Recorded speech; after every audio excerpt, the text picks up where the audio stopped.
Dinosaur computer, you can do it. I believe in you. Okay. All right, we are live. Okairi, welcome back to my channel, Maybe Between the Pages. My name is Taylor, and today we have another very exciting episode of Page Chewing. I'm always so happy when I get to host these on my channel. I am joined by Eve Koguce and my co-host, PL Stewart.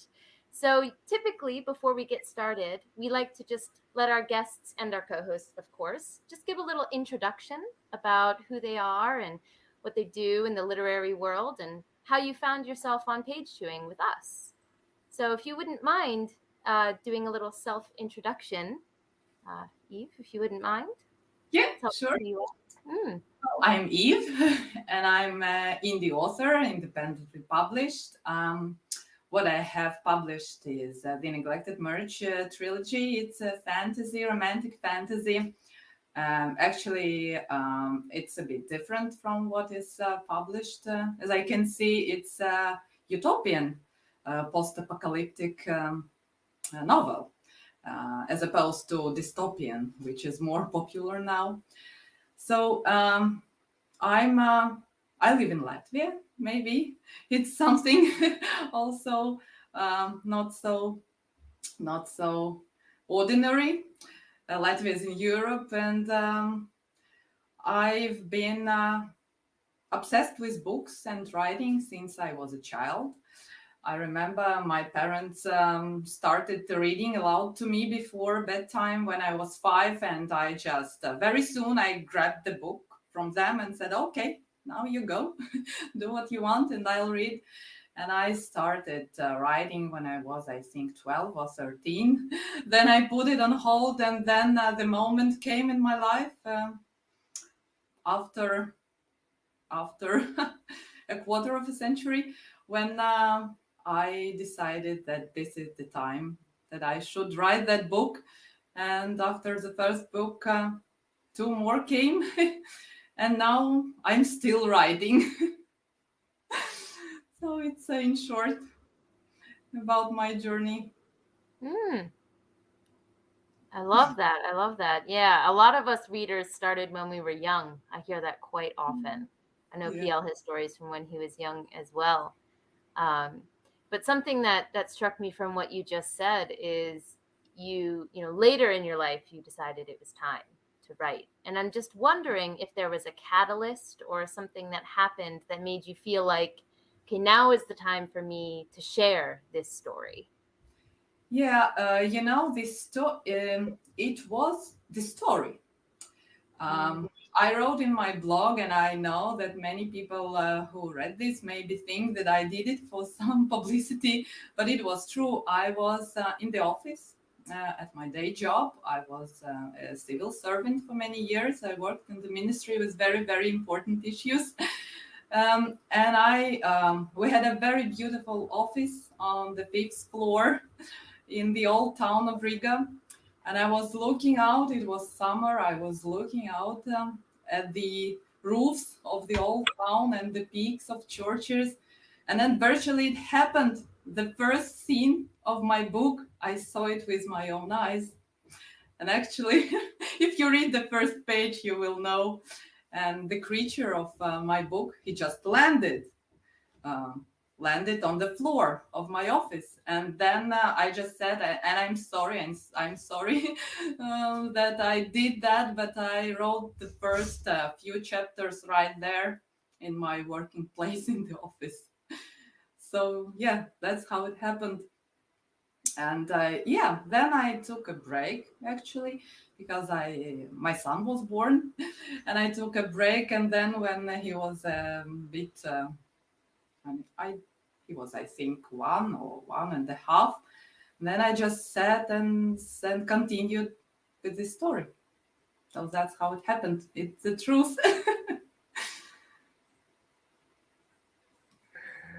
That's incredible. I have to, because I have to get these shots up. I know Eve has in the background, but these are obviously some of my favorite books, Yeah. and I've been always shouting out this series because it's so wonderful, and it has a place of honor in my shelves. Um, So, Eve, I'm curious for our audience. So, you've mentioned one element of your writing, so the post-apocalyptic, right? Yeah. So, how did the romance feature into your writing? What inspired you to add that romantic element to your writing? I wouldn't say that I'm a real fan of romance novels as we know them. I was never a binge reader of romance novels.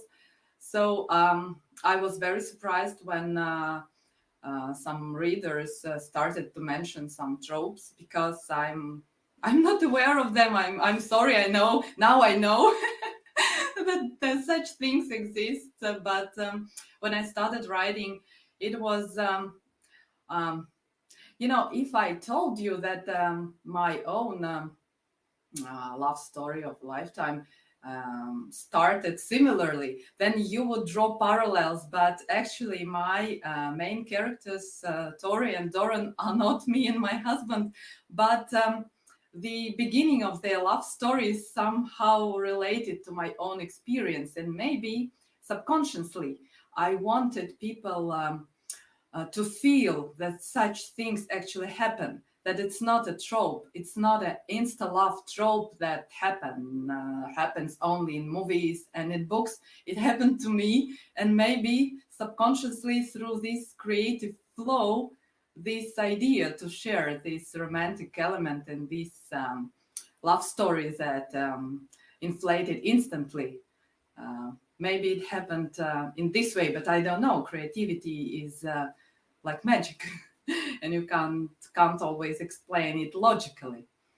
But yeah, as you are, you've read all three books, and you PL know that the second book is not traditional romance. It's about different things, about sacrifice, about leadership, about duty, and the third book as well. So I wouldn't call my trilogy romantic romance trilogy because it would be quite misleading for readers. It's just the romance in the first book is a catalyst of the story. But I know it's unusual, and maybe some readers expect the second and the third book to repeat in general ways the first book. So it's a challenging task to promote it, to be honest.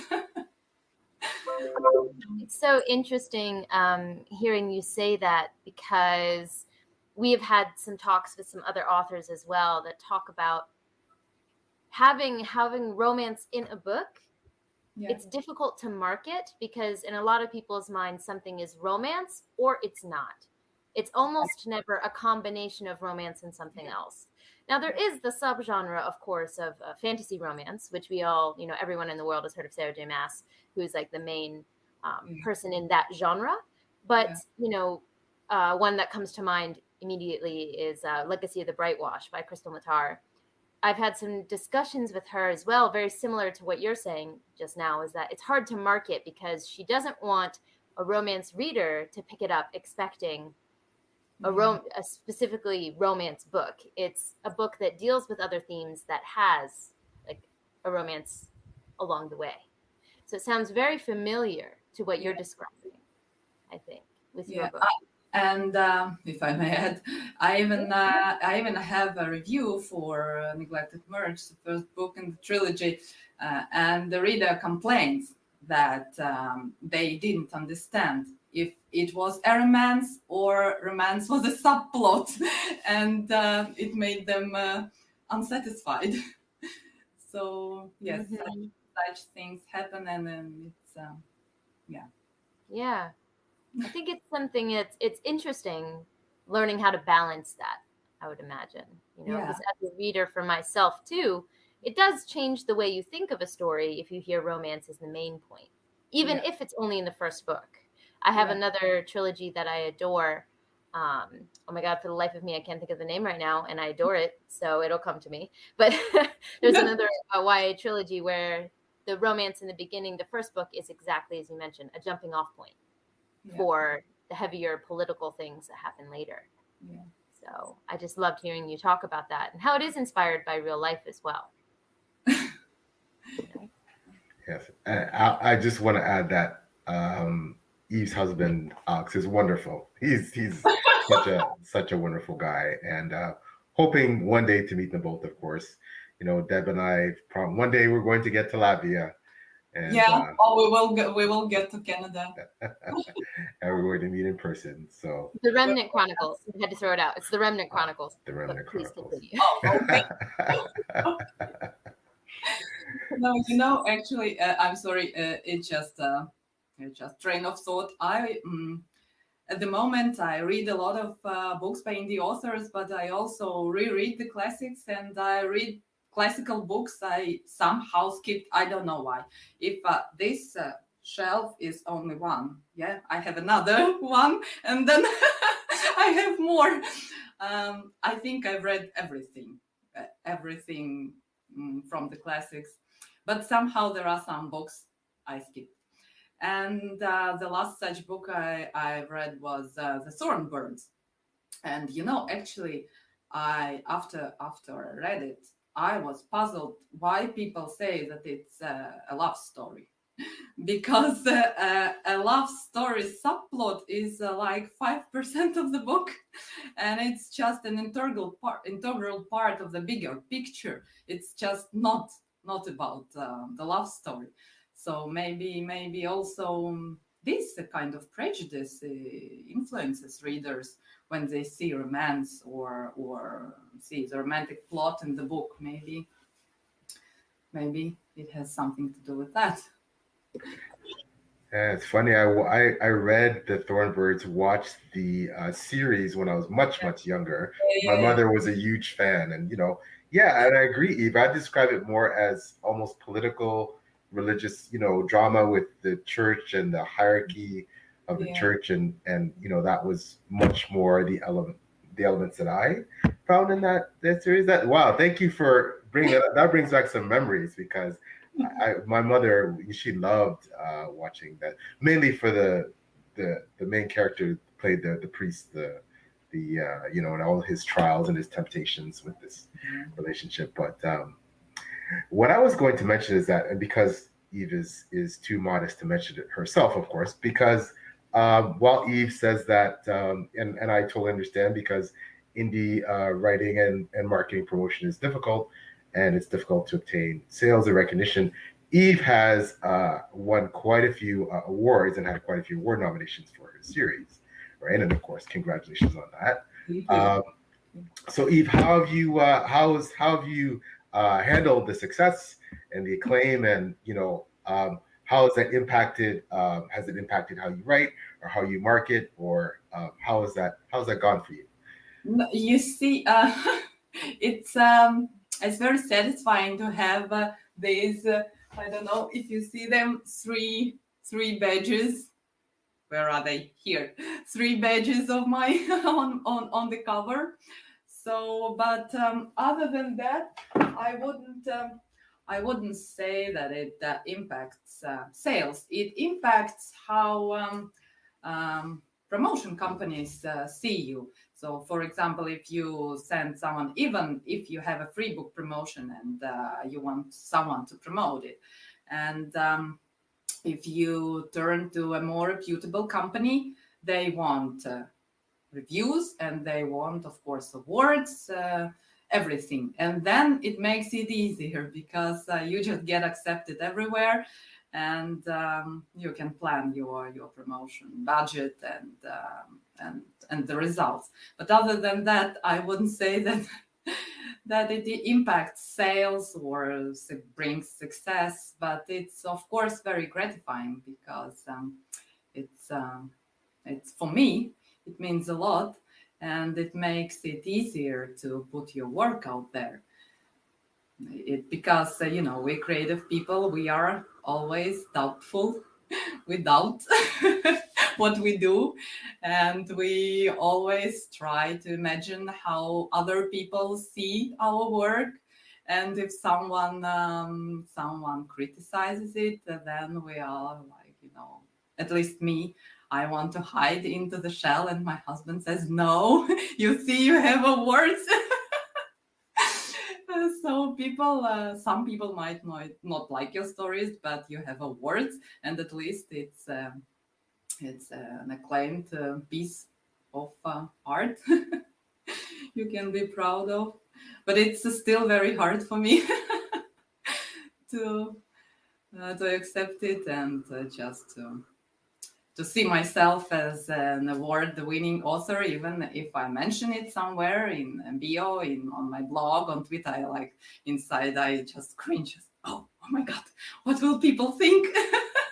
What if they Well, really? we'll do it for you then. I'll make sure it's in the description. If you'll make sure to tell everyone, we'll do it for you. Thank you.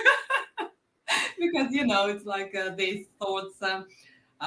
A person reads the book and says, "Oh my God, why all those awards? The book was terrible." Something like that. But I think it's our creative part doing the bad job, discouraging us along the way. Yeah, that's something that we've definitely talked about on Page Twoing with several other guests. And I think it always comes up because we are a group of creatives, right? Whether it's, creating stuff on YouTube like booktubers do, or authors like the both of you, the creative process is continuous. So I think that we tend to feel like our job is never done. So even if you feel like, oh, I got that done, then you're thinking about the next thing. So feeling as if you don't deserve or can't live up to something that someone says about you, I think is a pretty universal feeling. You're certainly not alone. And that doesn't make it ring true. It certainly does not ring true.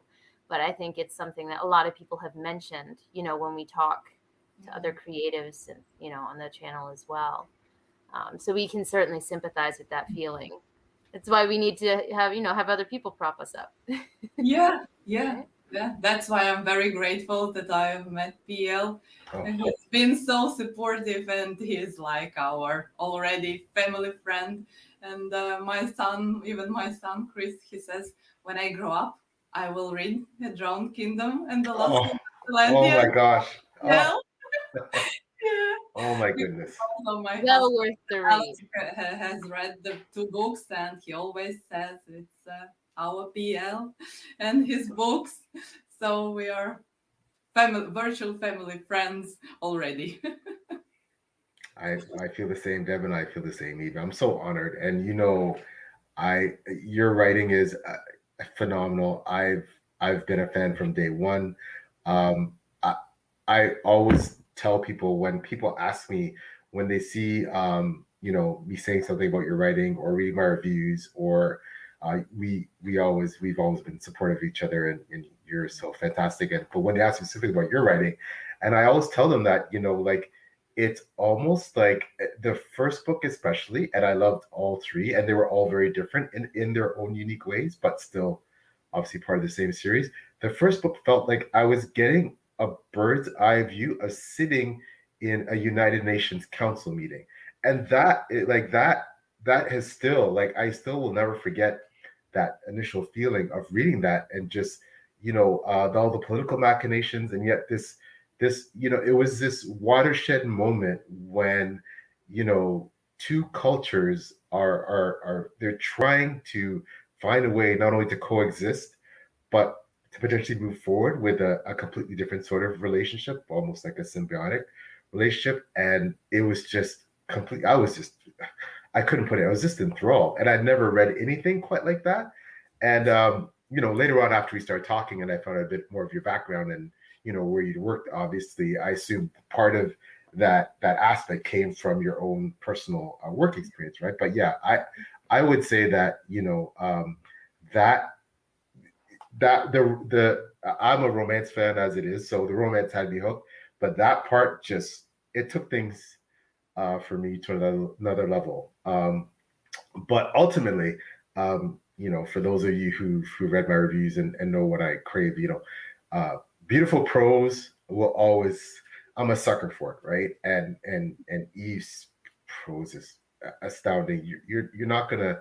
It's hard to describe. But all I can say is that I also love the classics, and Eve's writing obviously is inspired by the classics, and I just I love it. I can't get enough of it. My only disappointment is I dragged out this series for one reason only, because I didn't want to end, and I didn't think she'd written anything else yet. So I mean, like, once I was done reading the series, that's it. I'm not gonna get to read Eve until she puts something new out. So that's why I linger as long as possible, but at the same time, with so much anticipation, wanting to read and find out what happened and finish the series. But now, of course, I'm going through withdrawal because I have nothing to read from her again. So, but hopefully in the future, if she's able to tell us about anything she's working on, or if she's working on anything, Thank you so much. It's so gratifying that that there are readers, and you especially, that you could see what it wasn't. I can't even say that it was my intention to put it in there, but it's the core, the soul of the story, I would say that as I said before, the first book is very centered on romance, but all the surroundings, all the events, is the setting where the characters are circulating. It's very important, and it's really very, very gratifying that you felt that, and you like that. Well, we also have a comment here from our friend Lana. Hi, Lana. Thanks for stopping by. Who said, I love that the first idea came from the most mundane environment. So, you're just looking over the usual view you would have from your window. And that's when the story entered into your life, So what is the quote? Life imitates art, or art imitates life. It's a chicken or the egg situation, right? So I really like that aspect of it too, that it was such a mundane moment, right? That inspired it for you. And I just want to say, my friend Deidre is also here. Hi, Deidre. Thanks for stopping by. Hi. Hi. And something that I wanted to bring up, which I haven't read The Neglected Merge yet, but I have been convinced to do so, especially through their research, hearing that you were going to be, on page 2ing. I got very excited. And one of the things that really stuck out to me in not only what PL was talking about and the talk of the environment, and the talk of classics that you said it were an inspiration. In the description, you have that it's a utopian society.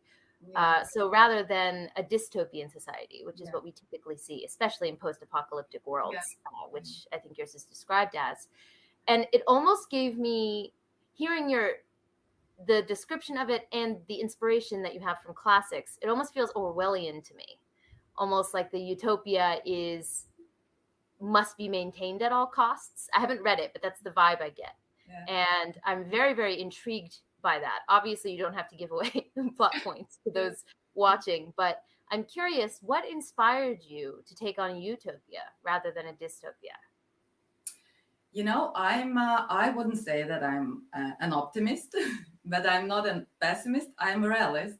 And what I believe in is that if some kind of apocalypse happens, if it happens,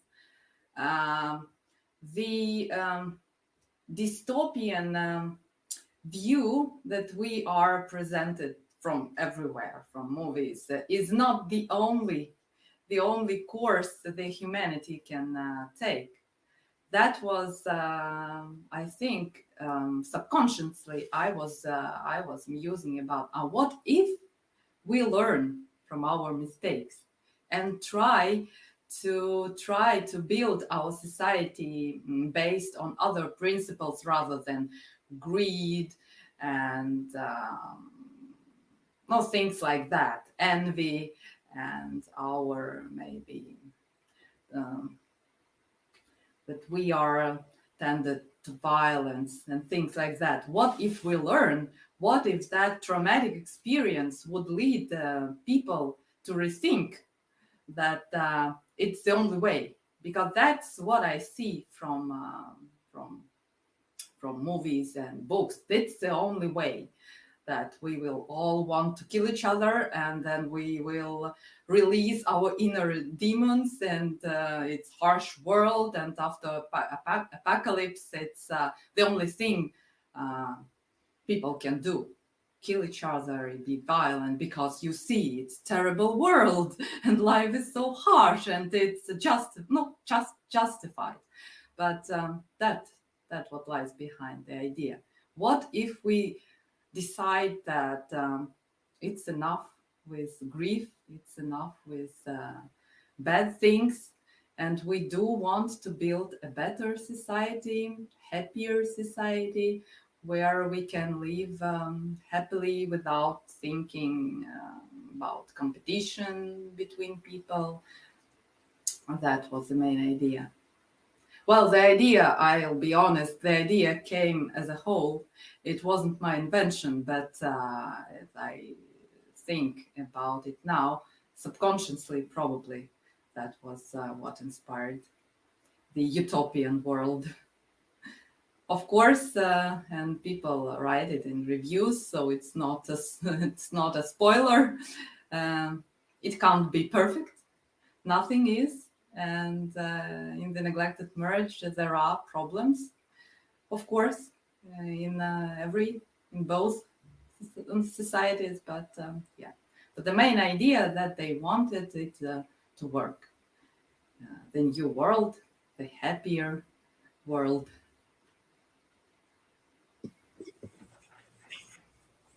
Yeah, no, that's a sorry, Taylor. Did you have something you were going to? No, it is incredible. And even I love that. As you said, you're a realist, but I believe now I've completed the series, and especially after reading the last book, without spoilers, there was certainly a very hopeful, optimistic, for me, denouement ending to the series that I was extremely satisfied, unexpected, but very satisfied with. Again, without giving away spoilers, but I very much felt that with the third book that this is very much about, because of the particular characters that were introduced, because of the youth element, that this was very much about the future, and could there be a future going forward for everyone involved, right? And what would that future look like, and who are going to be at the vanguard, who at the vanguard of the future, who's gonna carry us. And I you're reading that also made me think about, and it was one of those books that gave me some hope, because as you said, there's many times where you look at world events, and it can be, you can feel rather despondent about some of the things that have happened, and we also have to remind ourselves that our time is not that unique.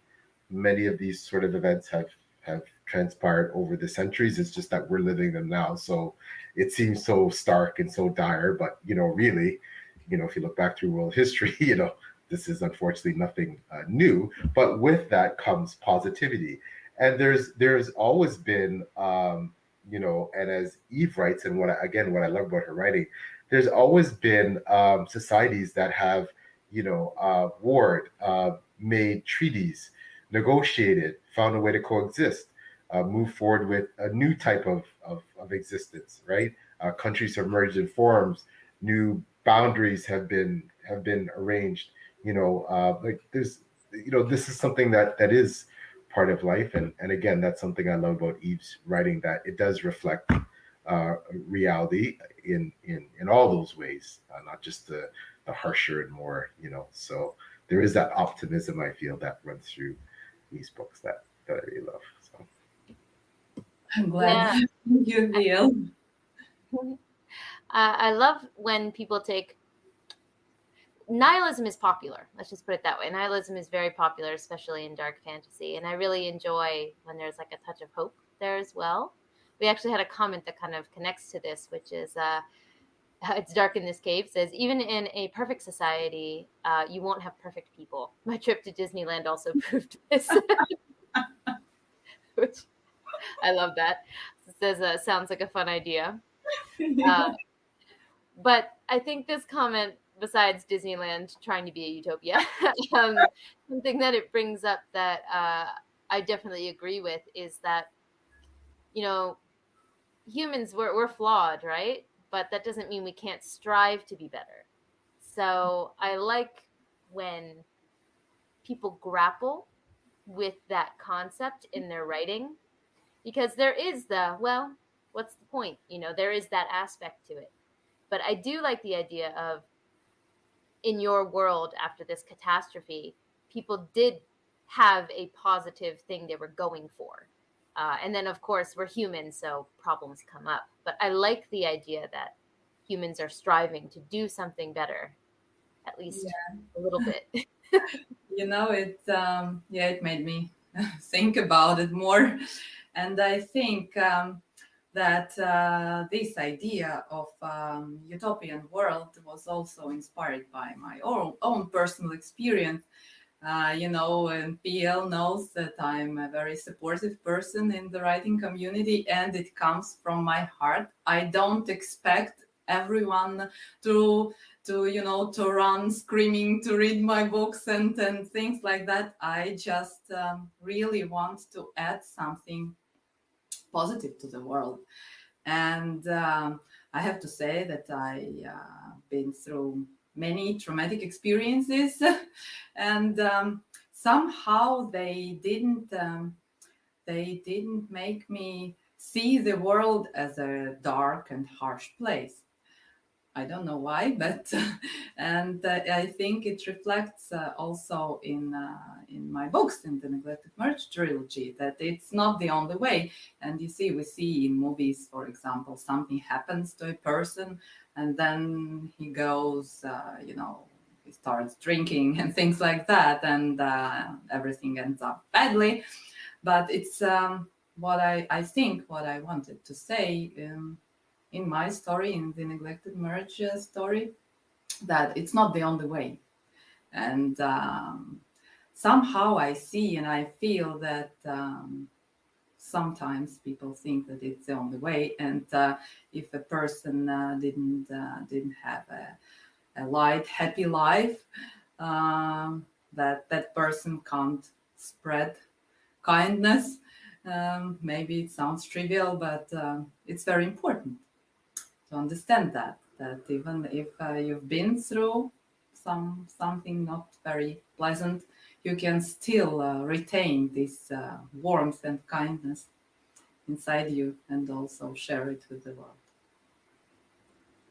That doesn't sound, ridiculous at all. Honestly, I think those who have had issues in life, everyone has their own battles, but those who've gone through a lot, in my personal experience, are the most empathetic people typically in life, because they can recognize when someone else is going through something. Of course, it's not all rainbows and butterflies, and healing is not linear. So I'm sure it depends at what point you meet said person, whether they'll be in a space where they can, empathize with you. But in my experience, I've noticed that is a trend.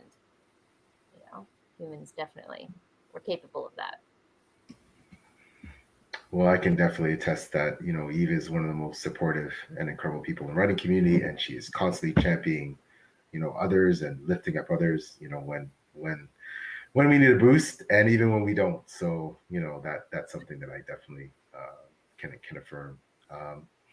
One thing I want to ask Eve about her writing is that now that I've read the series, and you have a chance to reflect, and you're looking back in retrospect over a series, and it always happens inevitably when you finish a body of work, right?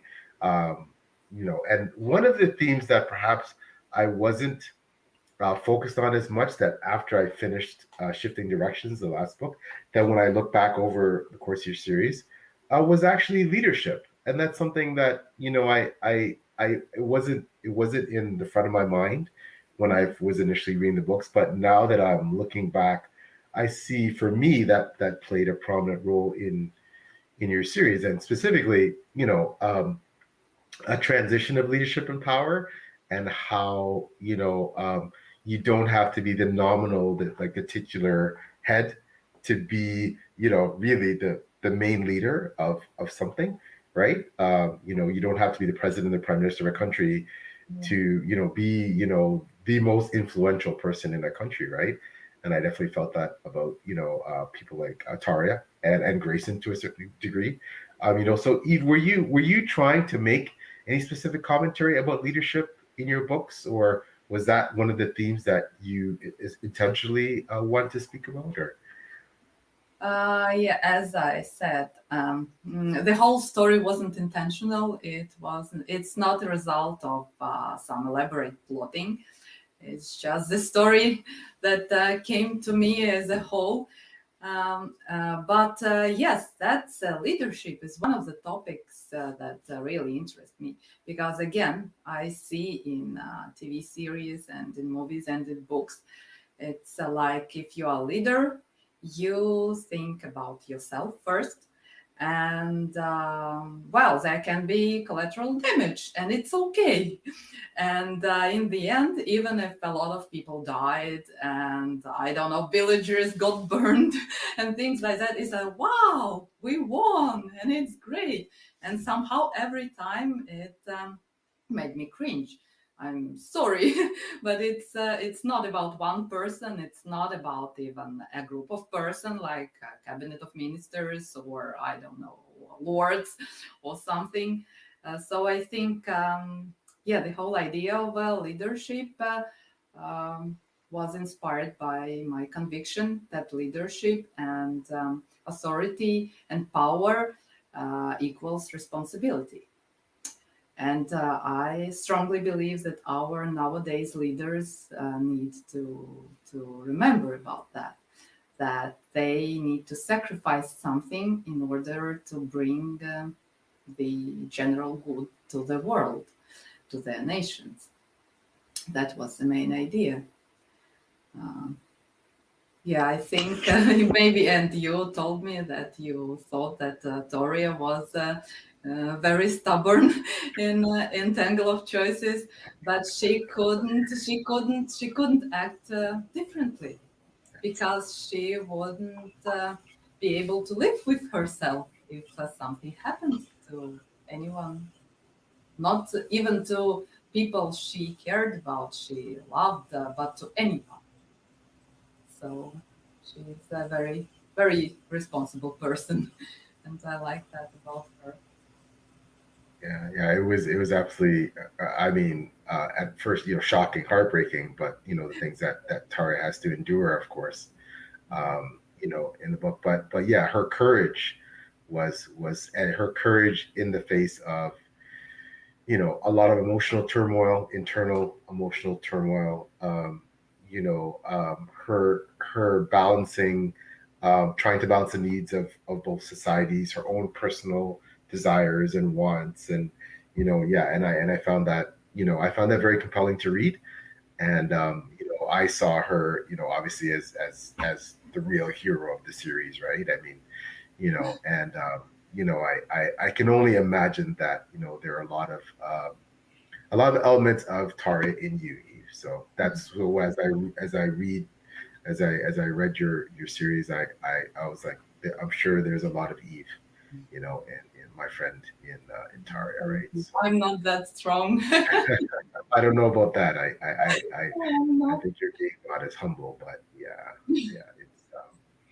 I also want to ask quickly, so Eve, so uh, again, growing up in Latvia, from everything I've read and everything, I've seen from your Instagram pictures and things like that, one of the most beautiful places in the world. Like, I just, wow, like I just can't wait to see it. How has Latvia, as a place, how has that inspired your writing?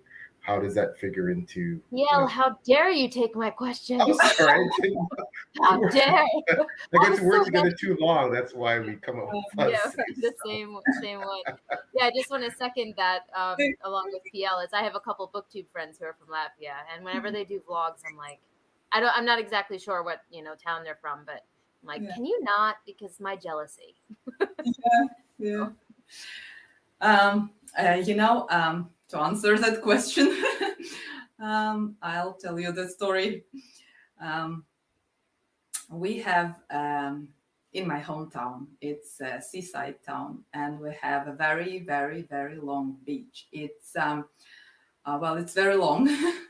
It's 30 kilometers long, and it's not like any other beach, at least in Europe, because it has pine forest.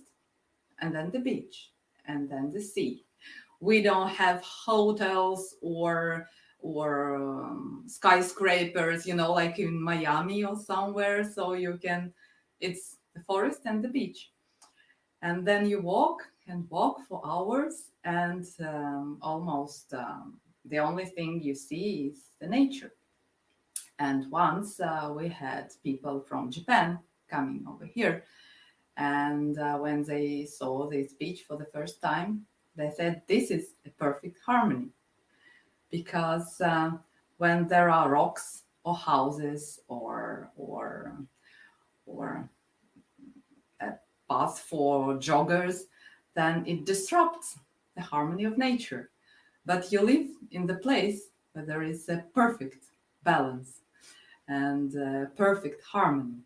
So I guess it inevitably leads to people here in Latvia being very creative, very open to all kinds of creative things. That's why we sing, we dance, and our singing and dancing festival is included even in UNESCO Heritage. You can watch on YouTube sometime, because it's, I won't even try to describe it, but you just watch and you see, it's amazing. And yes, I think that was the main influence that made me write. It's Well, that theme of balance, the way you've talked about your books really seems like it's very prominent. So it seems like it definitely inspired a lot of the book. yeah. Kind of based off of that, we have another comment, which is, do broken lives create broken people, or do entitled lives create broken people? Or also, known as, I can't afford to care, versus, do you people know who I am? Which is a really interesting question. Yeah, it's a really interesting question.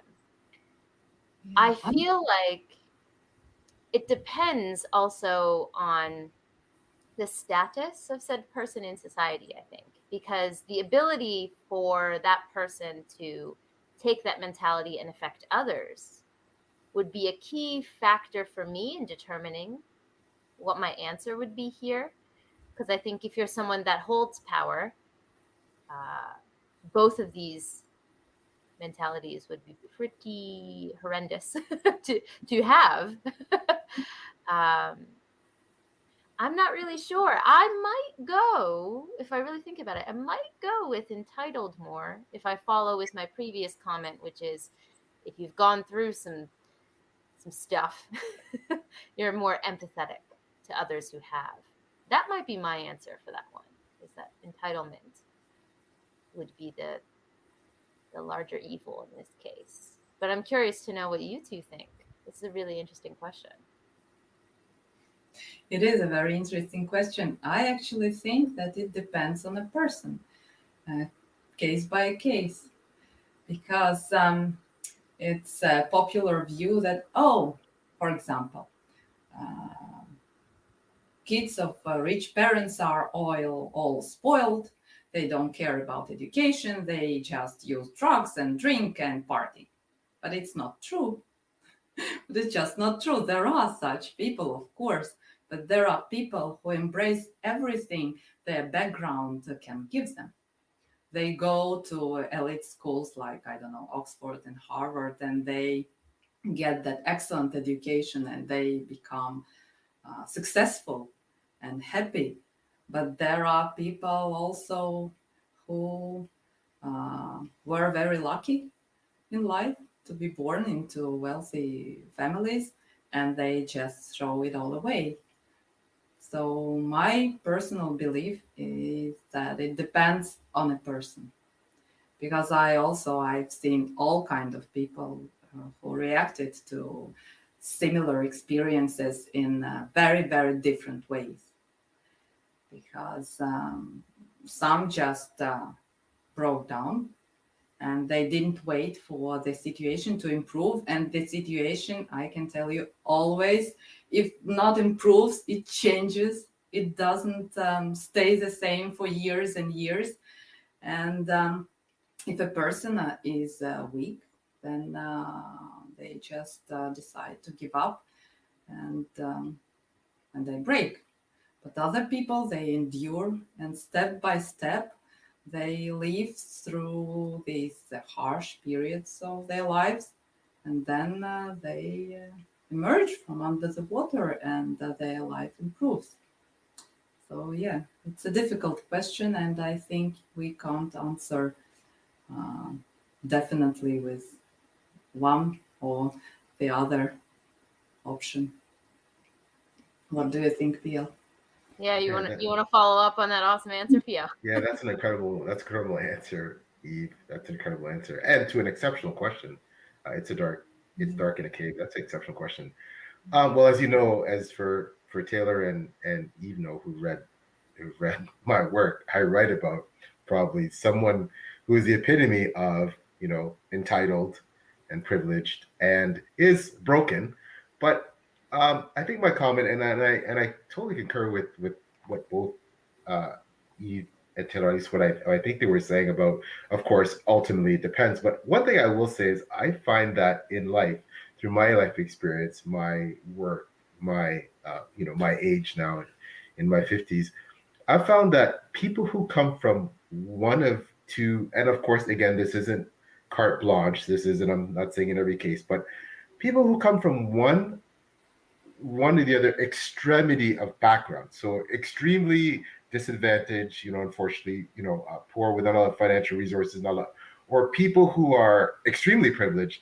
I think there can be, and of course, not in all cases, there can be a tendency to, go down a path of potentially of being broken a bit more because of your circumstances. Because I feel that there's so many examples of people who come from a very tough upbringing, very disadvantaged, and they rise above that and they thrive and they become these phenomenal people, well-rounded. They're successful every way. They're kind. They're generous. They give back to the community. They're determined to give their families a better future than they had.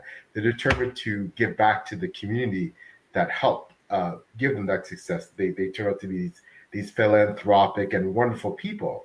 At the same time, there's people who unfortunately have a tough time escaping their upbringing. Obviously there's horrible stories of things that have happened to people, abuse, etc. And then, it's tough for them to escape that cycle. And the same with the privileged. I think there's people that because they are, they're given everything in life, perhaps some of them they end up with a narcissism and of course I'm not saying all people at all, because we know many wealthy people that are fantastic, wonderful, warm, giving, amazing people. It has nothing to do with their bank account. They're just great people. They just happen to be, fortunate enough to be blessed with wealth.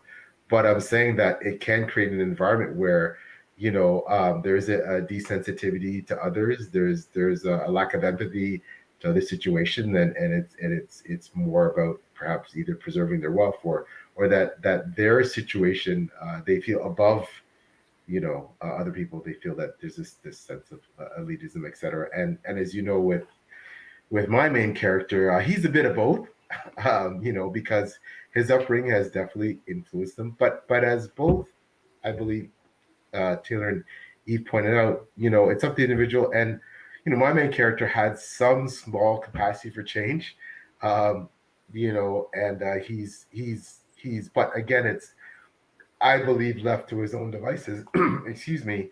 Perhaps that change would never have happened if it's going to happen at all, and to what degree. And I think that exposure, I think, is a big element. I think that who you meet in life, who you cross paths with on your journey, what kind of influences, mentors, friends, can really affect how your journey ends up. People who are willing to tell you some harsh truths. People who are willing to back you and believe in you even when other people don't believe in you. Those are things that I think really impact whether or not how someone's going to turn out in either of these circumstances. So Yeah. Uh, I wanted to add about your main character, Othran. We actually, with my husband, we discuss him sometimes during supper because, the most amazing thing about him is um, how natural he is. This is a real royal persona. That's the way they are. Maybe we don't see them, uh, real royalty. We don't see them like that because we don't have opportunities to see them in such situations. But the way you describe Othran is like, I believe, almost every, not all, of course, not every, but royal people are, because they are born into a very, very different background. They are, their way of thinking can't be different. It's impossible because they can't view the world the way we do.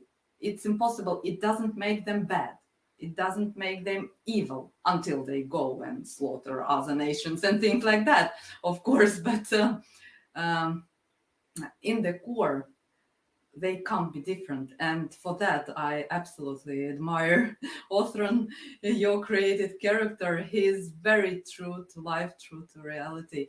And it's not often you read about such characters in books because still people try to maybe put a flower or two on top of their characters to make them more appealing for readers. When I think of Othran, the first phrase that comes to mind is two things can be true at once. That's what he makes me think of a lot. Someone can be desperately insecure about everything about them and still judge the crap out of other people. Like both of those things can exist in the same body. Um, he's perfect character study in that, in my opinion. Well, thank you. I'm humbled by the kind words, Eve and Taylor. Yeah, and you know, it, uh, Eve's characters in her books. Again, I give her the same compliment that they're extremely well fleshed out and extremely realistic, right? And I pride myself, and I believe Eve does as well, and obviously testament to her work that her characters are so well developed and so realistic and well fleshed out. And I think as authors, we realize that there are very, not that they don't exist, but there are very few almost completely good or completely evil people in the world. We are generally some mix of the two, right? And that it's just by degrees, right? And Taylor, you raised the excellent point. A person can be all these things. They can be desperately insecure and yet judge people. They can be, noble and brave and devout in their religion and caring about children and yet be harsh and cruel and sniping. And we're these complex creatures that we're very rarely just one thing. And I think, the best of people have the worst of moments, right? And that's something that and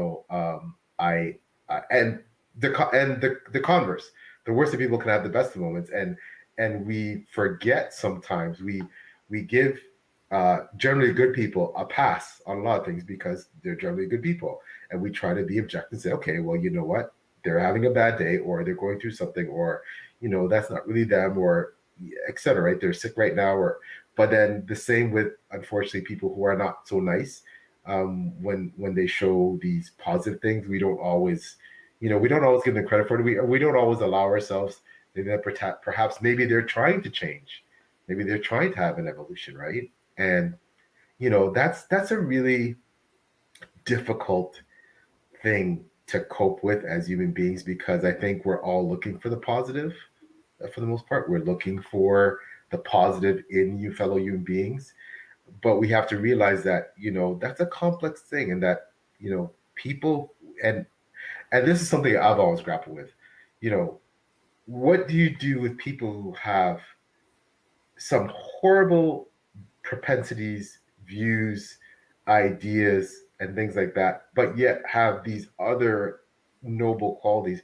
And when they're in power, when they're in positions of power and positions of authority, and they have influence over others, and they make these rash judgments and these things that are these decisions that are born simply of their own, their own issues and idiosyncrasies, and but yet they affect, they do something trivial, but it affects a whole nation. Like what, there's still people, right? So just because the president, the prime minister, the king doesn't mean they're not going to do something that's selfish, or is it totally in self-interest, or because they're having a bad day or in a bad mood, or they just don't like that person.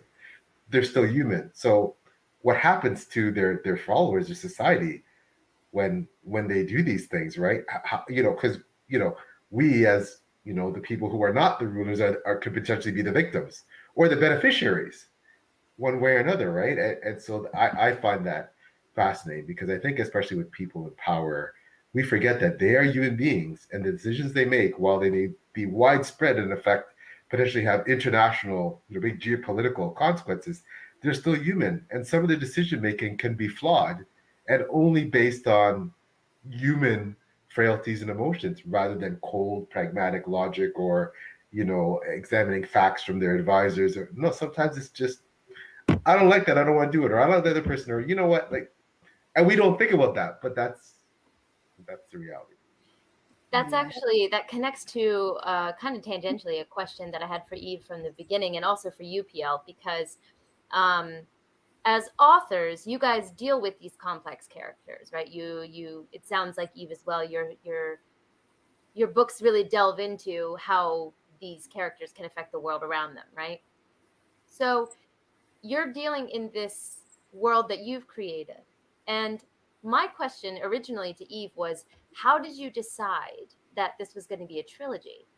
And for you, PL, I know that you've decided your series is going to be much longer. Wait, what was it, 7 at this point? 7, right? So my question to you guys is, you could grapple with these thoughts forever, right? But clearly you have these characters that have developed in your head and you kind of have an idea of where you want to take them. How do you decide how long their story arc is going to be? How do you decide, okay, this is definitely a trilogy? Because I can say, from a reader's perspective, I can read a trilogy and be like, this was the correct length for it. But I'm wondering how you choose that length, because I've also read other stories. One that I talk about on my channel quite often, Ray Bearer by Jordan Fueco. I loved Ray Bearer. It was one of my favorite YA books I read in a long time. But then it became a duology rather than a trilogy, and it felt extremely rushed in the second book for me personally. I know people who loved it, but that was a time where I felt like the length of the story wasn't enough for the character arc or the depth of the characters that were created here to give them their time. So my question to you as authors is, how do you decide? How do you know how long that story is going to be? I'll start. Well, to be honest, at first, the Neglected Merge was a standalone book, maybe the only book I'll ever write. My only piece of writing that I will ever write. And then the story just at one moment it started unfolding further, and so I had to write Tangle of Choices book 2, and it was an incredible experience, by the way, because while I was working on Neglected Merge for a very long time, Tangle of Choices, I think it was 4 or 5 months, and the book was finished. And I wasn't really writing, I was writing down the story because it was already formed in my head. And yes, after I finished, I knew there must be the third book. And I already knew that it's going to be the last one. Because so I guess I think for me it was the flow of creativity. It wasn't a definite plan. It wasn't some sensible decision, because I know people like series, but they don't like longer series, and so I'm gonna satisfy them. No, it was really free creative flow, and the story ended, and I don't have any plans to continue. Yeah, writing it, the only thing that is on my mind is a few prequels about my favorite secondary characters, but I'm not sure that I will get to it. But yeah, and that plan was inside me from the very beginning, and I knew the characters I wanted to write more about to dedicate, I don't know, full novel or novella, but I knew their stories from the very beginning. When PL talked about his characters and how we developed them as writers, I I thought about that I know everything about every character in my book. They have pasts, they have their disappointments, they have their favorite drinks, they have their school years and experiences in love. It doesn't mean that I had to put everything about every character in the books, but they have those stories. I have them. And it's. It makes me really happy that PL says about my character's development technique, such good things. It means a lot because really these characters are like real people. They have their full lives behind them and ahead of them. They are not only what you see, what you can read on the pages. I totally agree. I just have to say though, Eve, please, if you're going, I'm being selfish here. Alfred, please, if you're going to write, if you're going to write, please, I need to know. He is just one of the most fascinating characters I've ever read, and based on his age, he would have so much, just an incredible lifestyle. I can't imagine what his life story would be. Please, Alfred, He is one I'm of them. requesting Alfred. Oh, really? He is one of them. That's awesome. That's Exactly. awesome. It looks Yeah. like Christmas morning for you right now. Oh my Yeah, gosh, you just made my morning. love. I'm ecstatic now. Okay, I'm really happy now. Okay, um, but yes, of course both of you know me well as we're friends, and you know that I'm crazy that I've planned out 20 books in a series, a 7 book series, and then 2 prequel trilogies and another 7 book follow up. And I think Eve, you know, like a lot of writers, I mean, there's no right way. Some writers are spontaneous in how they put, they write the first book. It's like, you know what, this can be a standalone, and that's it. And some writers say, okay, I'm planning out a trilogy. We'll see what happens. And you know what? Suddenly, it turns into a 6 book series, or you know what? I ended at a duology. It depends on how it feels for the writer, and if they feel that the story should naturally conclude here, or if it needs to keep going, right? There's no right answer, and I think again, what excites me about Eve series is the prospect of seeing some of these other characters have their own story, because there's so many characters I could name that. But Alfred is a top on this story. Yeah. But Alfred is still the top. But for me, I think the general answer is it's how long you feel for you as an author, how long you feel the story needs to be, or the character arc needs to be, to satisfy what I believe would be a realistic journey, especially if it's like a redemption story or a coming of age story, or there's some grand design or machinations occurring behind the scenes that impact, that it needs to be this length, or whatever that length is, to make the whole series or universe or come together. I know for me, it's very much, yeah, okay, like author and story needs to be 7 books, because you need to see, there's 3 things you need to see in my series. You need to see author's journey and understand, there's that potential redemption. Will he change? Can he change? To what degree? How is his change impacting? How is it impacting the universe at large? And that arc, needs to be brought to some kind of conclusion. And because I don't believe that change happens overnight, and I'm honored that Eve feels that Autumn's a realistic character. I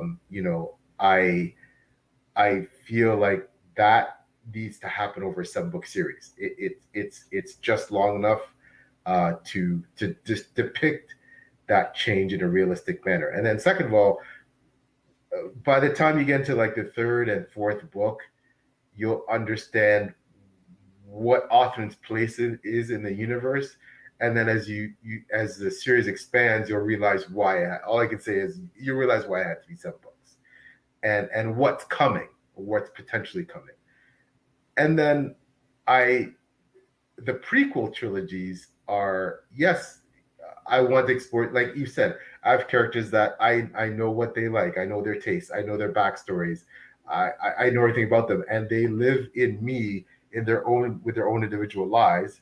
That I'm sure, like Eve, I could take 15 or 20, write standalones or have their own series, and that would be, I think it'd be really interesting to read. But I picked some characters that, for my prequel trilogy, these 2 characters that they lived hundreds of years before Othrin was born, that they're integral to understanding the entire universe.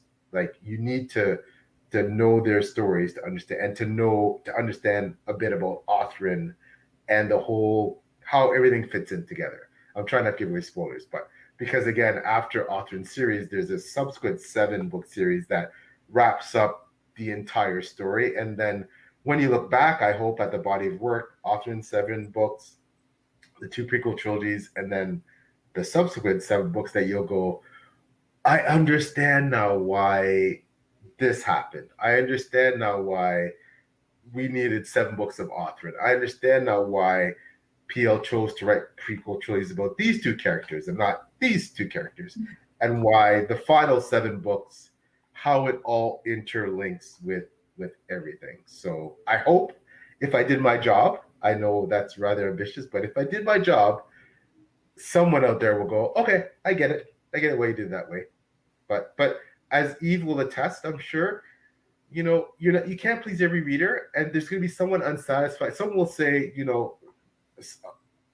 some ways, because they love Easter, like me, like I would have gladly read another 10 books of, or 50 books or 20 books of this series, but it needed to end there, and that's up to the writer, right? So some people are happy, oh, you only ended at 2 books, or oh, like this could only be in 1 book.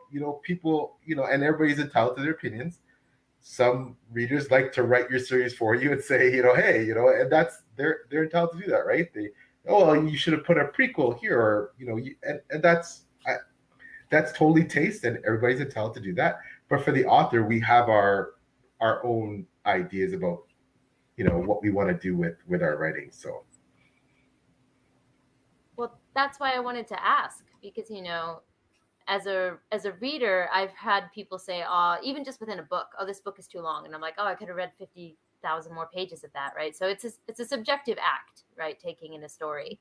So that's why I wanted to hear how an author makes that choice, because you can't control how someone consumes art. You kind of have to just let that go at some point. But the decision has to be made eventually, right?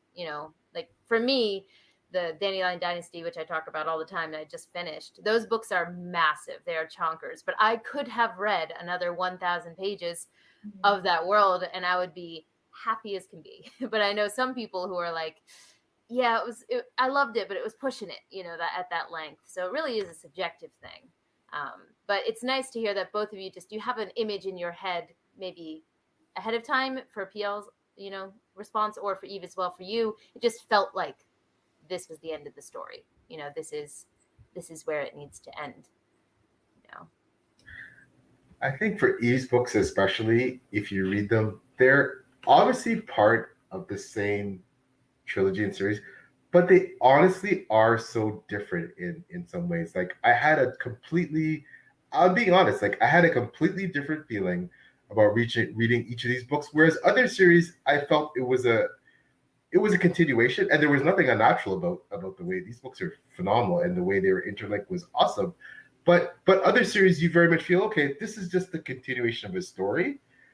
But with these books, I felt almost as if there were, first of all, because I think there were very different, in some ways, themes and topics explored in each of the 3 books, And again, I don't want to give away spoilers, but book one for me, like I said, was very much about, the formation of potentially a love match, a main love match that was going to have repercussions for the entire universe, but also this how this these two societies, what were the inner workings of how these two societies were going to potentially be able to coexist, how difficult that would be, the dangers, and what was going to happen. And book two is very much for me about one character's struggle and emergence, in a lot of ways. The well, I consider the main character Tarian, and her, basically her, again, as Eve said, her making sacrifices and doing things, trying to do things that were best for both societies while balancing her own personal, needs, wants, desires, etc. And book three was very much about, I felt like it wrapped so many things up beautifully, but also was about the future and what potentially would happen with future generations, and was there going to be hope, could this work, and also showing you the downside, the dark side of if there was if there were elements that really had the potential to truly upturn or upend the society. It could come from the most innocuous person, but it again, I felt a very much a different vibe with all three books. Great, fantastic, but yeah, they were all very different. So Was that an active choice, Eve, to make them feel different from each other, very distinct?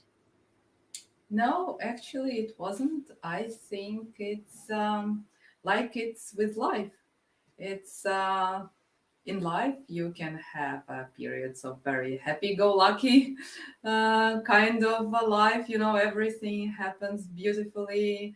Um, and then something bad happens to you, or some bigger changes in the country you live in happen, and then you are forced to live through a darker period, and then everything is improving and life is shiny and happy again. And I think it's um, when I'm thinking about why all three books are so different, I always remember one of my favorite books, and I already told about it in the interview with PL on his blog, Gone with the Wind. We recently we were walking along the beach with my husband, and we were talking about books because we talk about books a lot. He is an avid reader and supporter of my endeavors at indie publishing. And he said, "Can you imagine? A person starts reading Gone with the Wind, and there are southern bells and picnics, and everything is so beautiful, and gentlemen are courting ladies, and then but the war. Why? Why should the author do that? It was supposed to be a story about southern bells and balls and parties and picnics, and then what has she done? How could she do this?" But then the tone changes, and well, we all know the plotline. I think if it was possible in our modern circumstances, I would make a single book out of my trilogy. It would be approximately the length of Gone with the Wind, 1,000 pages, and then it would be logical. So, as the life of one person goes forward, the person goes through very different events, and the tone of those events is very different, and it's normal. But still, from books, people expect that if they read a crime novel, then it's going to be something they expect from it. So the killer, the murderer, will be found in the end. So no, it wasn't answering your question. It wasn't intentional. It was where the story just led me.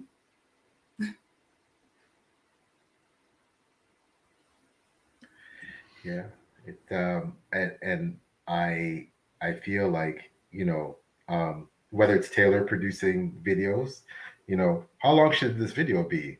Yeah. What is this depend on the content? If it's a review video, like, how, does this book need more explanation if I'm doing a review than this book, regardless of the length?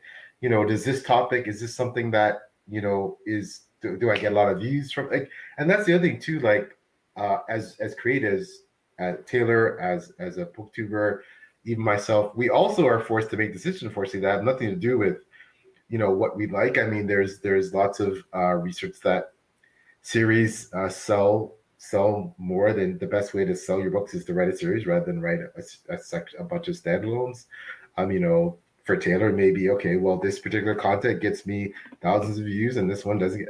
I mean, unfortunately, where there's price cost factors to writing certain books, lengths, and there's all these, or producing videos, or what kind of monetization you get. Like, there's all these factors, unfortunately, that influence. We don't want it to, but sometimes it can, as creatives, that change our decision making about how long is it going to be, what am I going to write about, not to the extent. And what I love about what the three of us do is, unlike things like traditional publishing, we have a lot more creative freedom to do certain things. But there are other factors that influence our decisions, I think, about what content we create, how long is it, how many of them we do. Those are all things that unfortunately can factor into the decision. Not necessarily always in a bad way. However, I think those are things that impact us. You have a big point there.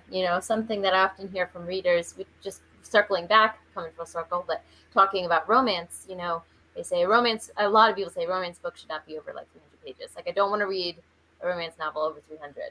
And then there are some people who, if your epic fantasy is less than, 500, it's like, oh, that's not enough time in the world, right? So, videos follow the same kind of thing where, a vlog, actually, I've noticed people prefer longer vlogs because they just put it on in the background and sometimes look at the camera, or sometimes look at the video. Whereas if it's a review, shorter is much better because those people aren't here for me. Most of the people who watch reviews are there for the review, whereas people who watch my vlogs are there for me, typically. So it's a very different format. So you definitely hit the nail on the head that, just creatives in general, there's a lot of things affecting how long we decide something should be, rather than just our feeling. That's just the reality of the world. For sure. um, but one thing I always ask, so PL knows this is coming because whenever I host page chewing, I always ask this question, and he's giggling because he knows it's coming. But I'm obsessed with origin stories. Okay, so I always ask guests. You mentioned you've been a reader for a long time, right? You mentioned that in your introduction, and I always like to hear what stories inspired people to delve into the world of stories the way that all of us here have. You've mentioned, I was about to say Name of the Wind. Wow, you're a fantasy reader when. Gone Gone, with the Wind. Gone with the Wind, the other wind one. Oh, Lord. But you mentioned Gone with the Wind already, but I was just wondering if there were any, titular books, like books that just stick out as like this is something, or other stories, be it movies or music or some kind of media or story medium that kind of made you into the author that you are today, or started your interest in stories.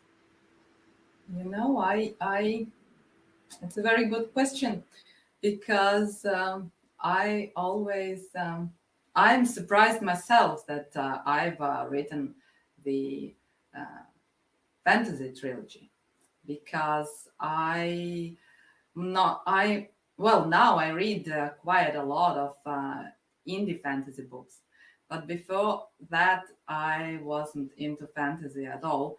Not because I didn't like the genre or wasn't intrigued by it, but somehow I couldn't find the stories compelling enough to devote so much time to reading them because fantasy books are very very lengthy.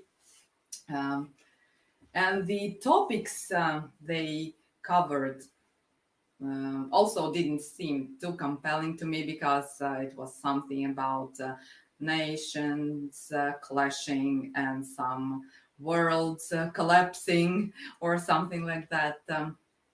But yeah, I can't think, and I wouldn't try to invent the right answer what inspired my writing, because it certainly weren't books I read, because I'm more into classics, as I said, and contemporary reads, and books based on real life experiences, biographies, autobiographies. But now, of course, I read more fantasy books and sci-fi books, but by indie authors from the community. So, what influenced my writing, I honestly can't say. But yeah, it's quite controversial. It sounds quite controversial. It was my general love for reading, I think. It was my general absolute fascination about the worlds each book creates. Because I think it was Italian writer. She is very popular now, Elena Ferrante. She wrote, I think it's 4 books set, but maybe 3, because I read only 2. And she's a mysterious figure. She's not a public figure. No one knows who she is, or maybe he. And when asked by her publisher why, she said that the book is the world in itself. It doesn't have to be related to the person who wrote it. When you write a book, you create a small universe. And I think this point of view is very close to my heart, because I don't want to be seen as a fantasy writer, or I don't want my books to be seen as some reflection of my experience or my background or something. So yeah, it's a very difficult question. I can't answer directly, because I actually don't know the answer. That in itself is an answer. It's just come from the ether, of a life of consuming stories. I think Yeah. there's not always a definitive moment. It just sometimes you consume stories for long enough, be it throughout whatever medium, be it video games or movies or books. You just absorb all of those things, and then one day it's time for you to produce one. So I think that's an answer in and of itself.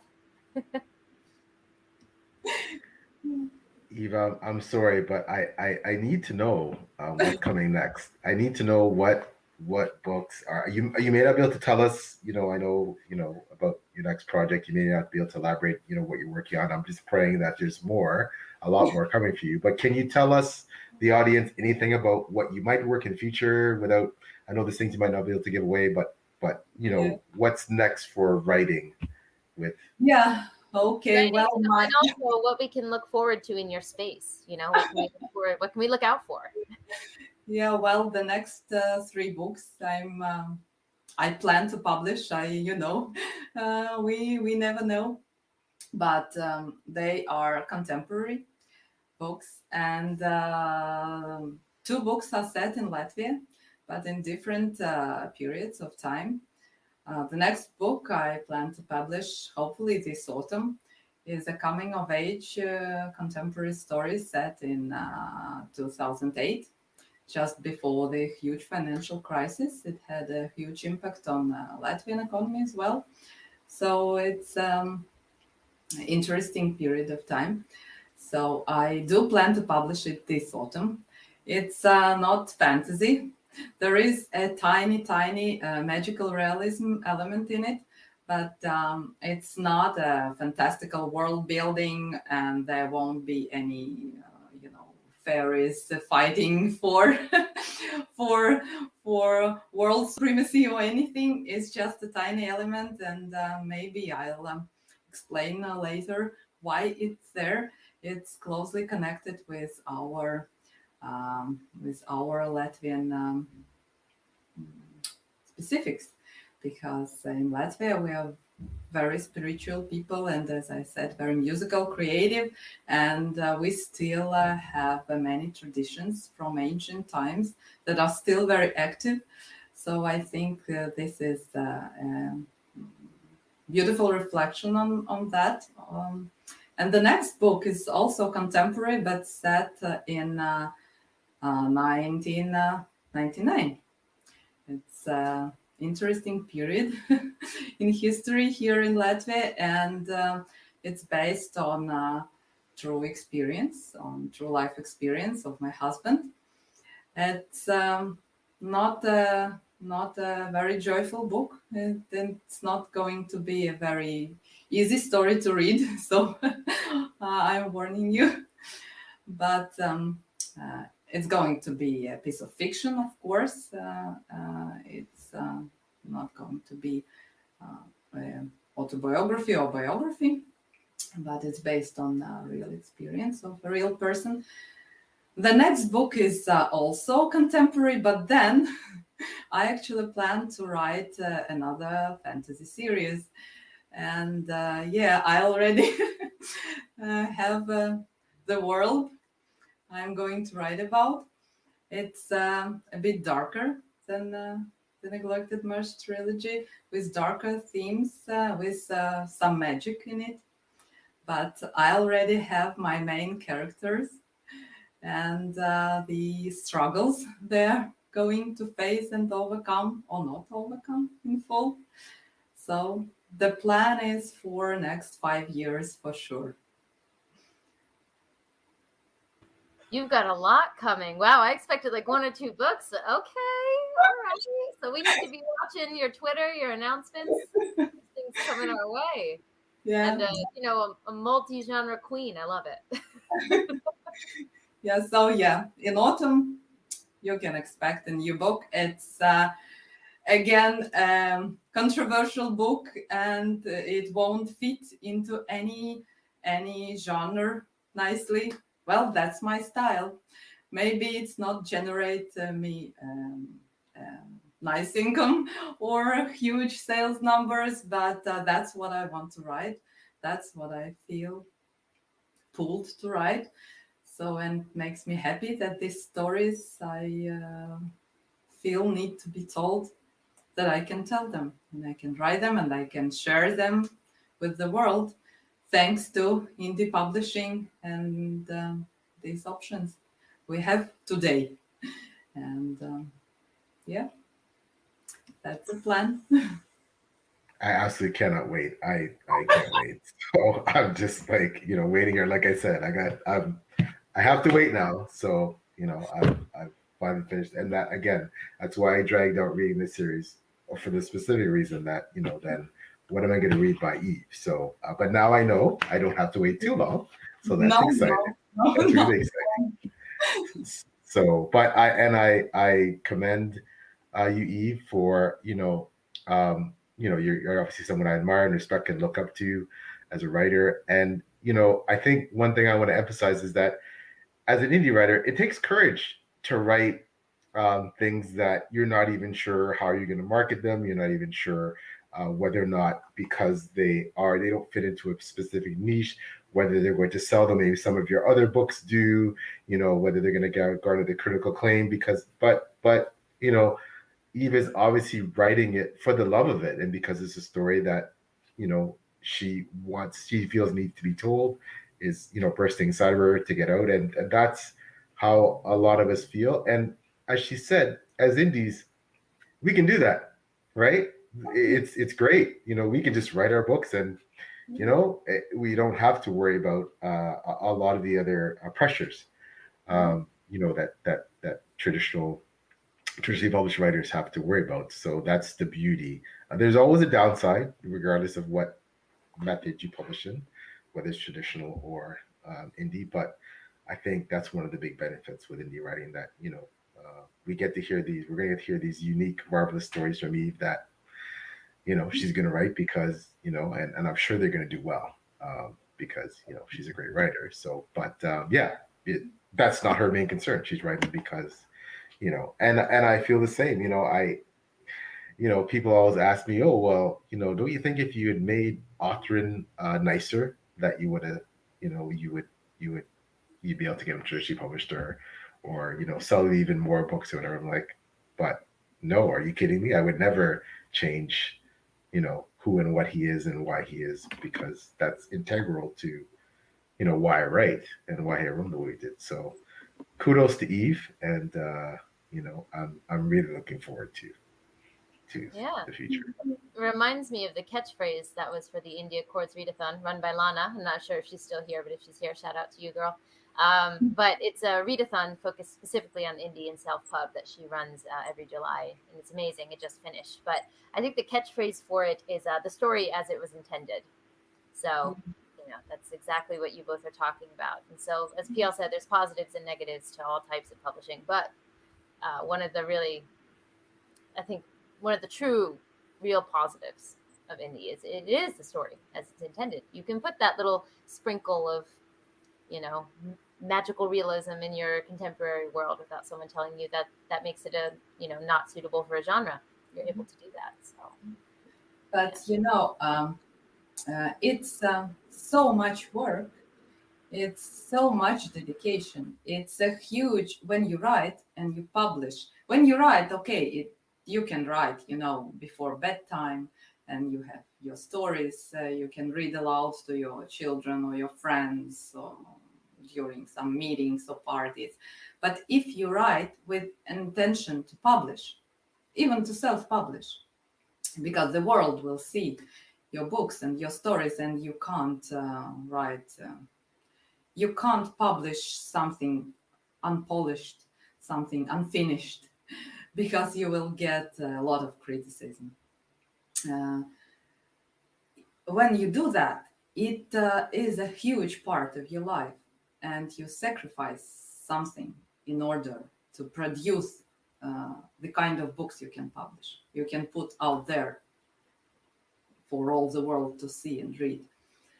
And for me personally, it's just not worth it to write something for the market, because the market, it's possible that the market will not pick it up, because there are tons of classical romance novels, tons of classical crime novels, or fantasy young adult stories, and your story can just disappear into this masses of books published, even if it's along all the lines, if it ticks all the boxes, even in this case. So for me, it's not worth it to dedicate a huge chunk of your life to writing and publishing the stories you don't feel passionate about. It's just not worth it. Because if, for example, a publisher, a big five publisher, approaches some indie author and says, "Oh, you're great. I like your stories, but please write some specific story, and we will pay you nicely. We'll give you a nice check, and you will receive royalties and things." That's one thing. You know why you're going to do something that is not along your own personal creative line. But if you do that just like that, I can't imagine that I would sacrifice the time I could spend with my son or with my husband, even with my cats, even tidying my house, to something that is not something what I love deeply, what I believe deeply, what is something that I still see as magic. It's not about plotting, it's not about developing characters, it's magic. The story didn't exist, and then you write it down, and it exists. A new world, new real people, and that's what makes it worth it, because it's very hard work. I know PL always stresses that in his blog, and the indie author is orchestra. it's just incredible amount of work, and if you don't believe in your books, in your stories, then you shouldn't do this. I believe this. I know it's idealistic and maybe I sound a bit naive, but I wouldn't spend so much of my time uh, writing something I don't believe in. That's leads perfectly into this last comment that we got that I think would be a wonderful thing to end on here, which is every author has their own journey to take. Much, I think it's supposed to be much like their characters. It makes me wonder not about your character arc, but what's your author's arc. So I think this is a very big question, so you don't have to have a full response to this, of course, but maybe to make it a little bit more direct, or a question that has more of a context to it. Both of you, I'm sure, went through the thought process of, should I go traditional published? Should I go indie, right? And I think, Eve, you just expressed a large part of that decision was wanting to tell the story you want to tell, if you're going to spend the time doing it.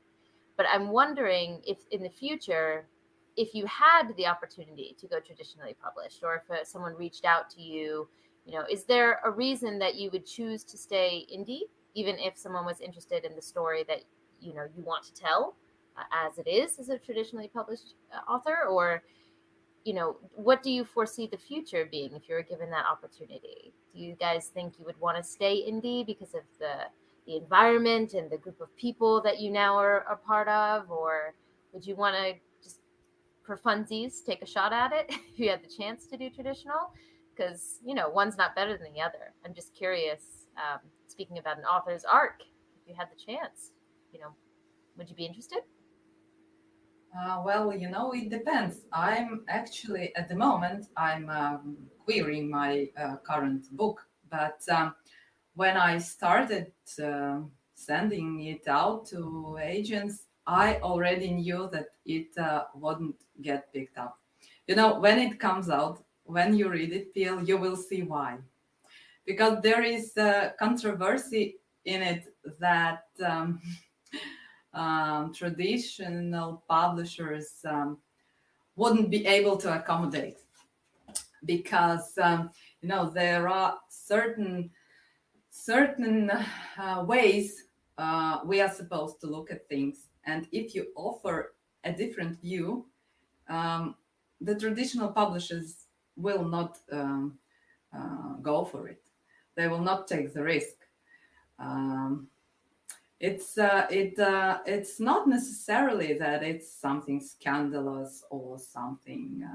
Me, I'm not a scandalous person, and it's just I don't see any value in it. But still, you have to put every plot line neatly into its shelf, into its drawer, and that's how it is. The story can be original and characters can be fresh and everything, but still. I was telling you about my querying process. So I'm not really upset that I receive rejection letters every day. At least I get response, and it means a lot. So, and I don't plan to query my two next books because I want to see them published. I want people to be able to read them. But if in the future, a publisher approaches me, I would, of course, take this chance. If the story isn't altered significantly, because that's, I know that it's the case. Not often, but in some cases it's the case. For example, if the character's age should be changed or something like this, I don't think I would be interested in publishing a story that is not mine. But if I receive such an offer, then I will definitely seriously think about it. It would be a very interesting experience, I think. I don't think that I would earn millions. That's another myth about traditional publishing, because many traditional published authors, I wouldn't say that they earn less than we indies, but they don't earn uh, what we think they earn, because it's a very tough business, and it's very difficult to market books that are written by new authors. It's if John Rowling or someone writes a new book, it's easy. You just say that, or Stephen King wrote a new book and it's sold on pre-orders in million copies. But even for traditional publishers, and I think even for big publishers, it's a challenge to market a book by an author people don't know about. So I think it would be a very interesting experience, but my decision would depend on what they offer. Yeah, I'm going to go back to the wonderful Steve Spokes, who unfortunately couldn't join us today. Who, with Taylor and I, we three share the hosting duties for Page Doing. One Friday night, he has a great conversation. Friday night conversation. Taylor's been a part of it. Actually, that one night, Taylor unfortunately was feeling ill, and I subbed in. And the great AP Canavan, great, amazing literary mind. He's an academic. He lovingly called me out about, we're talking about adaptations, and if someone What happened? Oh no! So it looks like we have a frozen PL. Yeah. little bitch there, sorry. Oh, there we go. Little bitch, yeah. Okay, you're back. All right. We're back. Okay. So AP was saying, yeah, so if you were going to make your book into a movie, would you do it if they were going to drastically adapt your story? And I came out saying, oh, and we had talked about this on a previous episode before, with what we call the Adventures with Taylor. Lana, who commented, Jamil Actor, a wonderful Jamil Actor, a wonderful writer, and Steve and myself, we're all talking about, okay, well, if someone offered you this money, this big money, to change your story, whether it be traditionally published, or let's just say they want to get the movie rights to your books and they want to turn it into a TV series or a movie and all this money, but they're going to change, and by necessity, because we understand for these adaptations, they're going to have to, for time's sake, for money's sake, they're going to have to chop, cut, eliminate, rewrite, condense, do all these things. Would you do it? And AP was like, come on, PL, like if they give enough money, you're gonna do anything, and also because of the aspect of the influence. Now your story is on all these screens, potentially worldwide. It's a whole different ball game, and but I still say though that and I'm gonna go back at AP with this one when I get to chat to them next time. That yeah, if they took what I believe is the essence, and I can't tell you what that is until, like Eve said, until you see that offer in front of you, and they say, okay, you know what, we want to adapt the neglected merged trilogy into this. This is our concept, Eve. We're going to do this with Taria, this with Dora, this. We're going to chop. We don't like. You don't know until you see it, right? And then also the second part is until you see the dollar figure they're going to offer you. But then there comes that thing is again, and Taylor knows this, and we talked about this, and um, like at what, I don't want to turn into a morality thing, but at what price is your creativity and your soul, in terms of, you put your soul, Eve's put her soul into these books. I put my soul into Author and John Kingdom Saga. Like, at what point do I say, well, for this amount of money that can set future generations of the Stewart family up, do I say, you can turn Arthur into a nice guy, or you can do this or that, and yeah, you know what? Ultimately, it's all about the money, right? I want to say I can't. I want to say in my heart, if I felt that they ripped apart the essence of my character or my characters or my story too much, I would say no, regardless of the money. Maybe that's unrealistic. Maybe, as Eve said, that's some naivety on my part. It's hard until that offer sitting in front of you. It's hard to say yeah or nay. But in my heart, I feel they would have to satisfy me to a certain degree. I don't know what that degree is. That my original concept and story is the same, and that applies to traditional publishing or anything else. Because again, right now, even I can just write the stories we want, and you know, we don't have to worry about making those compromises, right? But yeah, I say never say I never say I say no right now, but I can't say never. Right? So. I think that's a pretty realistic answer. I was just putting it out there. But yeah, of course it depends, on what they offer you. I mean, speaking of, there's a big news with like Brandon Sando.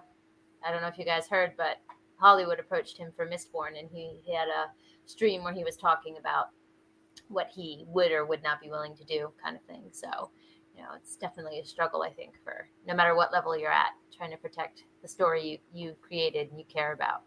But he's Brandon Sanderson though, so his clout in negotiating whatever is true. immensely more than our. He can say no, but to be like, oh well, Mr. Sanderson, can we just do like so? Yeah. Definitely different in that perspective. I agree. All right. Well, I don't want to keep you guys. We're coming up on 2 hours. As always, these go so long, so quickly. But before we go, as usual, we like to do a little bit of a closeout, where you can tell people where they can find you. We already talked about what to look forward to in your space, but maybe just a quick reminder for those who just joined us, where they can find you and what they can look for from you in the future. If you'd like to go first, Eve, and then maybe PL, you could do yours after. Oh, well, I was against it, but now you can find me virtually everywhere. It's very demanding, and it's another part of an indie author's life. It's social media presence. You have to be there because there is absolutely no way around it. So you can find me everywhere except on TikTok. I don't think I'll ever be on TikTok because I'm very bad at making videos and I'm very bad at watching videos. So yeah, you can find me on Twitter. I'm always on Twitter, somewhere on the hashtag writing community. Then I'm also on Instagram if you are interested to look at some nice pictures from Latvia, because I'll be posting more and more.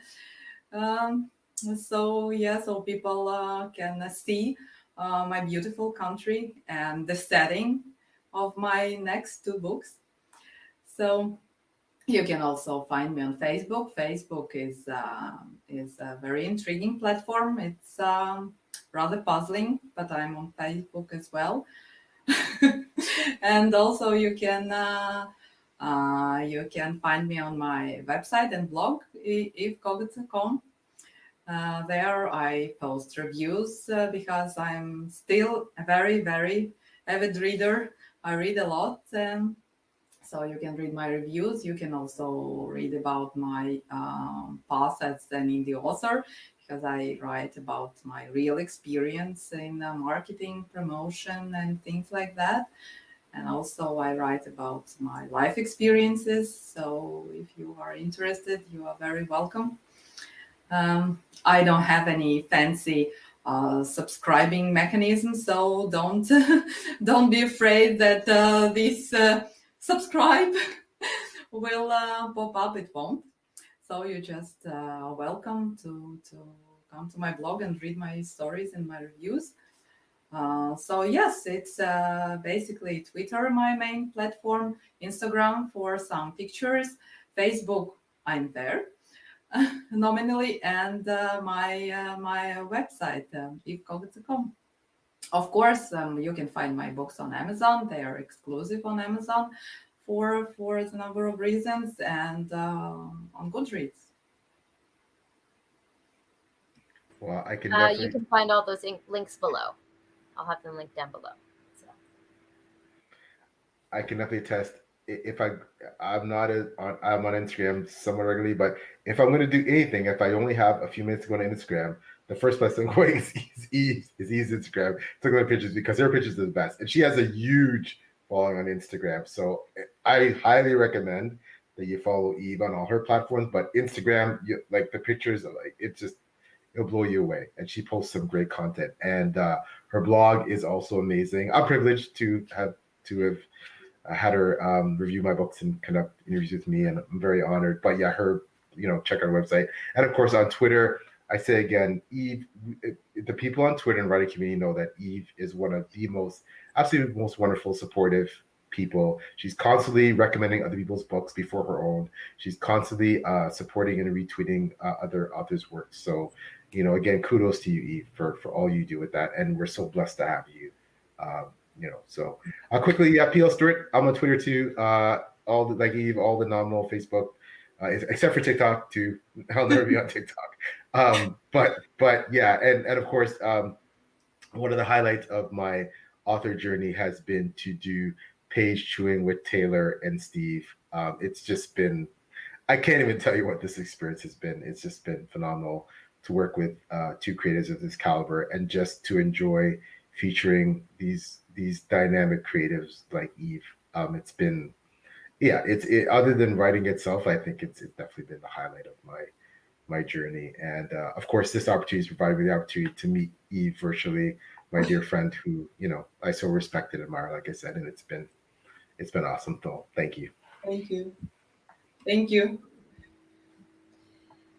So if you are, sorry, Eve, did you want to say something?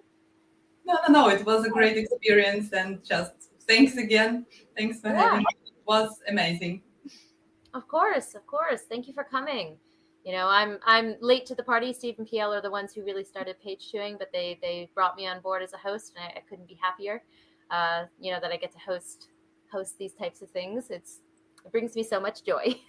So if you are watching this page chewing episode on my channel, you probably already know my channel, but maybe between the pages. Then our other co-host who couldn't join us is Steve from Steve Talks Books. That's his channel name. Again, you can find the links, all of PL's links, all of Eve's links, and all of Steve's links are going to be down in the description down below. If you want to talk to me outside of YouTube, I'm sucked into Twitter at this point. I have to accept it. It has become one of my main platforms. So Twitter would be the place to find me if you'd like to chat there. I think that about covers it. Before we go blog, right? I always forget to mention. PL and I are also members of Before We Go blog, which is an SFF review blog website that we contribute to, run by Beth Tabler. We are also both part of SPIFBO, so you will be seeing some of our SPIFBO reviews coming out soon from the team also at Before We Go blog. I'll be sure to have that linked below as well. There's some great stuff coming out from the team there. So quick shout out to the wonderful Beth Tabler, our fearless leader. So hi Beth, thanks for everything. Taylor and I are both assistant editors under Beth. So yeah, it's Beth is awesome. Thank you, Beth. Yeah. I think I've covered everything. Someone will yell at me if I've forgotten it. Feel free to. But thank you to everyone who joined us, as always, for page chewing. We've got episodes up on Steve and I's channel for the very long, not even near long future. So we look forward to talking with you guys soon. Thanks for joining us. But we're going to sign off for today. See you guys. Bye.